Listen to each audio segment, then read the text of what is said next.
When you're staring at a stack of specs and wondering if a $3,000 gaming rig is really worth the price, the decision can feel more like a gamble than an upgrade. I get that hesitation. You've probably spent hours watching benchmark videos, reading endless forums, and still end up asking yourself whether you'll actually use that raw power or just let it sit idle.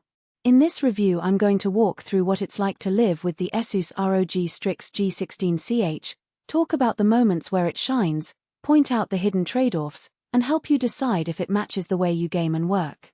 Link is in the description if you want to check the product details on Amazon. First off, let's set the scene for a typical day. Imagine you're a content creator who streams 1080p gameplay, edits 4K video in Premiere, and occasionally drops into a high refresh rate shooter for a few hours after work. You need a machine that can launch a game in seconds, handle a massive Photoshop file while a Discord call is running, and still keep the temperatures reasonable enough that the room doesn't feel like a sauna. The Strix G16CH packs an Intel 14th Gen Core i9-14900K, which under boost can hit 6 GHz, and a whopping 128GB of DDR5 RAM. In real-world terms, that means you can have 10 Chrome tabs, a Photoshop canvas, a virtual machine, and a game all running at once without the dreaded memory full warning.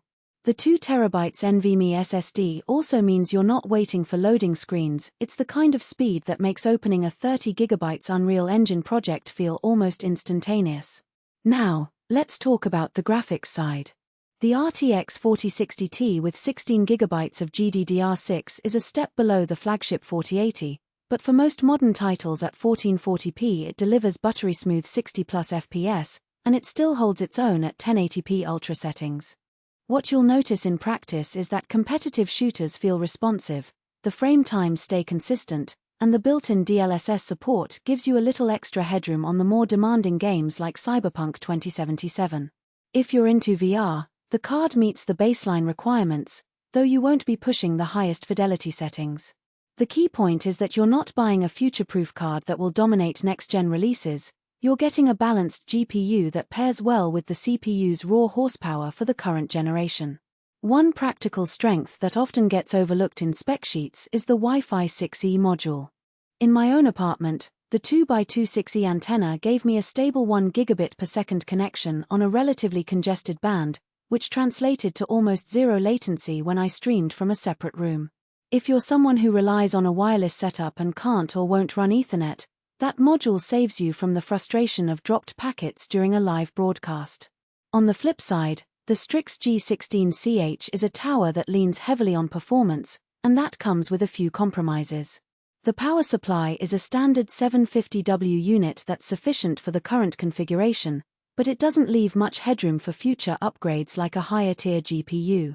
If you ever think about swapping the 4060 Ti for an RTX 4080, you'd need to replace the PSU, which adds extra cost and effort.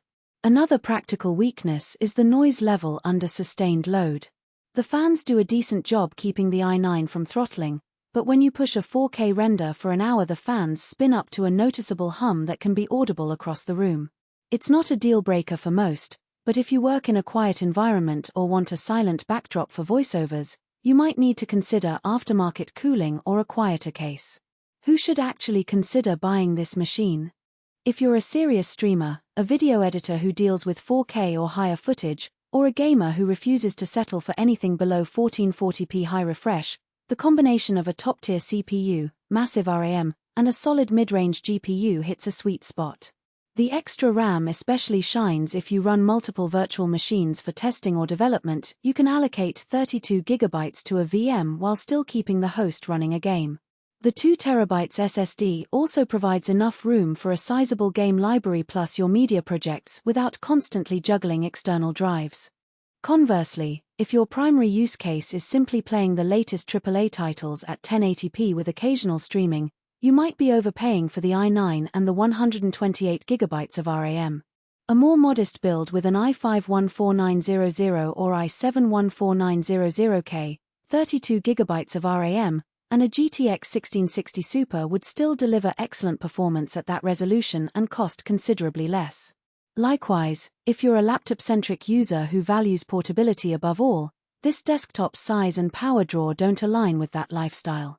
And for the pure esports enthusiast who only needs 1080p 240Hz, the 4060Ti is more than enough, so the extra CPU and RAM become surplus to requirements. Let's also discuss the value proposition beyond the headline numbers. The price tag includes Windows 11 Pro, which is useful for anyone who needs BitLocker encryption or needs to join a corporate